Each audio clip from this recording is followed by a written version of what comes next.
Olá, bom dia, boa tarde, boa noite a todos. Eu me chamo Sheila Dalmasco e eu estou aqui mais uma vez para apresentar para vocês a leitura da semana dos nossos ativos financeiros. Nós vamos falar hoje da movimentação do ouro, que a gente vem com a linha de raciocínio do ouro, do DXY, e a gente também vai dar uma passadinha no dólar e ien novamente. Então, vou repetir esses três ativos, que são os mesmos ativos que a gente viu na semana passada, então a gente vai continuar acompanhando o desenvolvimento do movimento dele, no movimento do preço, né, frente ao mercado. E para quem quiser também aprofundar a leitura fundamentalista no blog, na nossa descrição, aqui embaixo no YouTube, a gente vai, vocês conseguem ter acesso tanto às nossas redes sociais, quanto acesso a esse blog, né? Que é essa leitura que você pode estar fazendo aí ao longo da sua semana, do seu dia, frente ao mercado, tá? Então, aqui eu vou compartilhar minha tela com os senhores e vocês vão poder aí acompanhar as nossas leituras, tá?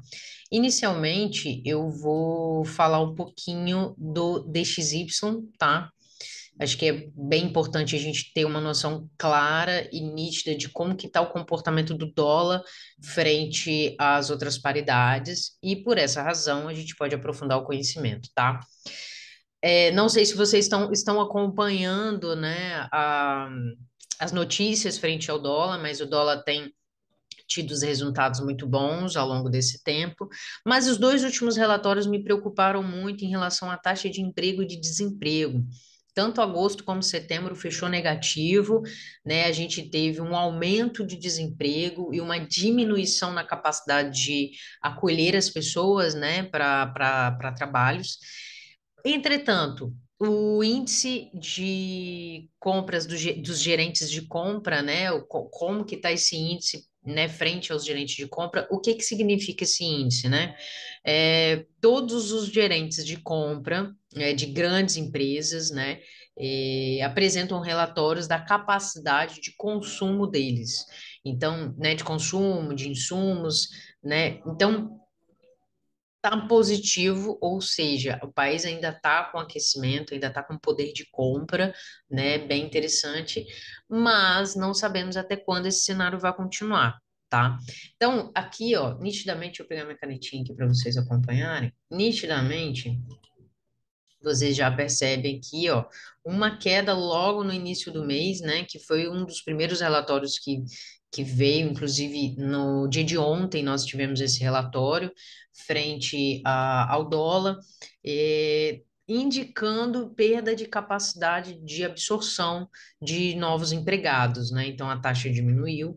Acredito que o fluxo de queda, obviamente, tenha vindo disso, mas a gente também pode fazer um encontro dentro da análise gráfica, que eu acho que é bem fundamental a gente trazer essa leitura frente ao gráfico. Então, veja só, ele toma aqui um fôlego até mais ou menos o preço ali dos 114.722 e abre o mês de outubro em queda, tá? Se vai se manter assim, a gente não sabe, tá? Os relatórios, né, conforme a gente acabei de falar para os senhores, estão positivos para o dólar, né? Tá fluindo. Essa alteração da taxa de juros que aconteceu em setembro foi relativamente boa, poderia ter sido um pouco mais agressiva, né? Mas foi boa.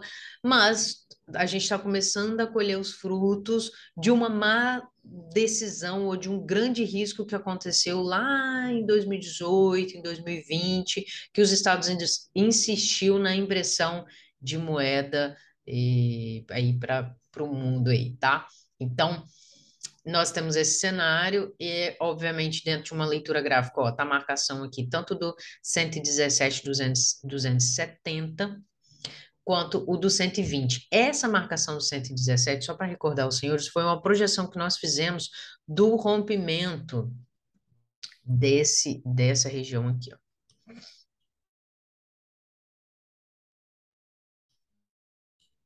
Dessa região aqui. Então, o rompimento dessa região aqui, nós fizemos aí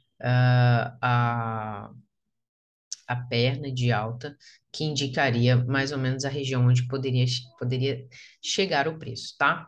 Então, ó, dentro do cenário que a gente pode ver gráfico, né? Dentro da continuação do movimento de queda, essa região aqui de preço pode ser a região de parada do nosso dólar, né? Ele também pode buscar aqui a linha de tendência de baixa, que também tem uma região boa de suporte, que é o reteste, né? Que foi o reteste, né? Que a gente chama na literatura também de bipolaridade, né? Que é quando rompe um suporte e uma resistência, ele retesta aquela região chamada de pullback. Então, ele tem toda essa região aqui como uma região de decisão, caso ele venha para esse ponto de cá, para manter, de repente, o movimento de alta dele, né? Dentro de um movimento de pivô, ele tem aí uma possibilidade de manter a alta. O que vai caracterizar uma reversão, tá? Uma perda, de fato, né? Apresentando graficamente, Sheila, graficamente, como é que eu poderia imaginar uma reversão aqui? Ele perdendo principalmente essas regiões aqui de preço e da marcação nossa da linha de tendência de alta, tá? Ah, nós estamos falando aqui do tempo gráfico do diário, ele perdendo a máxima dessa vela aqui, deixa eu riscar nossa vela aqui, essa vela aqui, perdendo essa região aqui, que é a nossa referência, ele pode continuar tendo força lá para cima, tá? Então, é aguardar para ver qual vai ser o cenário do dia de hoje. Se você está a favor do dólar frente às outras paridades, aproveita que hoje pode ser um movimento de baixa para os outros pares, tá? Porque o dólar está se valorizando. E você aproveitar aí o movimento dele frente ao outro mercado. Ó, né? Ele está definitivamente conseguindo ter força assim, para alta e pode ser que ele realmente venha para essa região aqui e se ele romper essa região, ele vai continuar o movimento dele fazendo aquele zigue-zague de pivô que eu apresentei para vocês, tá? Outro ativo que a gente vai dar uma olhada, XAUSD, vamos olhar aqui, gráfico da Vantage. O ouro belamente foi buscar a nossa linha de tendência de baixa que a gente apresentou aquela vez lá, vindo da onde? Opa, perdão, gente. Deixa eu pegar outra ferramenta aqui. Vindo que do topo histórico, ó. Isso aqui é o topo histórico. Desde o topo histórico ele vem respeitando a tendência, ó. E aí ele se mantém aqui no movimento da tendência, tá fazendo uma retração, encontrou uma região de suporte, que inclusive eu falei isso no blog, né? Mais ou menos a região de 17,40, para então seguir possivelmente a tendência dele aqui, tá? De baixo. Principalmente se ele romper essa região aqui, o fluxo pode ser bem alto para ele continuar, tá? Bom, outro ponto de parada interessante aqui, esse preço, caso essa região aqui, ó, deixa eu redesenhar aqui. Essa região aqui, que é uma região de fundo, tá? Não é necessariamente um suporte, porque o suporte foi aqui em cima daquela região lá atrás, ó. Deixa eu voltar aqui para o senhor, ó. A região de suporte aqui, ó. Vou fazer a marcação e vou até trocar de cor aqui para vocês, ó. Vou botar amarelo, vou botar amarelinho, ó. Olha lá, região de suporte, tá vendo? Pode ser que ele busque isso aqui e esteja, de fato, tentando fazer a reversão, tá? Mas o ponto do preço onde ele parou não é um indicativo de suporte, ó. Ele encontra aqui, ó, com essa região de cá que não tem nenhum fundo nessa região. Perceba que o fundo está mais aqui ou mais embaixo, né?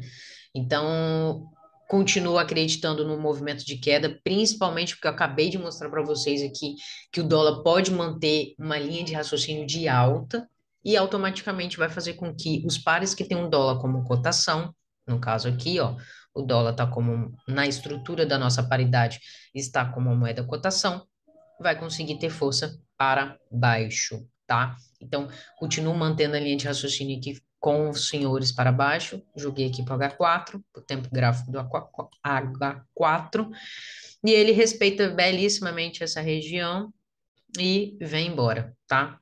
Esse pode ser um ponto de parada dele para o dia de hoje ou para o dia para a semana e tentar pegar aqui o fluxo de venda nesse ponto aqui para se continuar o movimento, tá?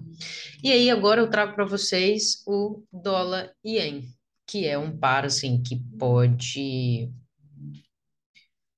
também pode seguir a mesma linha de raciocínio, gráfico aqui, a mesma linha de raciocínio do do dólar, obviamente. Aqui na nossa estrutura do dólar ien, a gente tem o dólar como moeda base, né? Aqui a gente percebe claramente uma acumulaçãozinha acontecendo, ele está resistindo bastante a essa região aqui, né?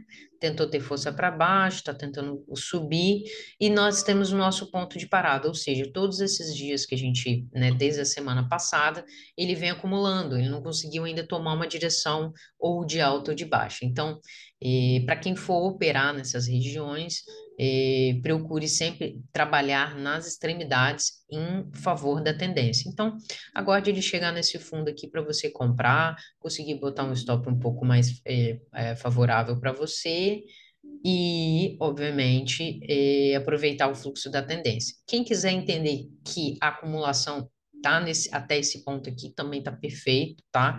Quiser marcar tudo também é coerente. Mas eu prefiro acreditar que aqui é o topo da acumulação e basicamente aqui é o fundo da acumulação. Pode haver o escape, conforme vocês estão vendo, mas eu ainda acredito também na continuação de alta desse ativo frente ao comportamento do dólar que eu acabei de analisar aqui para vocês, tá bom? Então, nossa análise está pronta. Eu espero que vocês aproveitem os pontos de entradas e de saídas frente ao comportamento do ativo.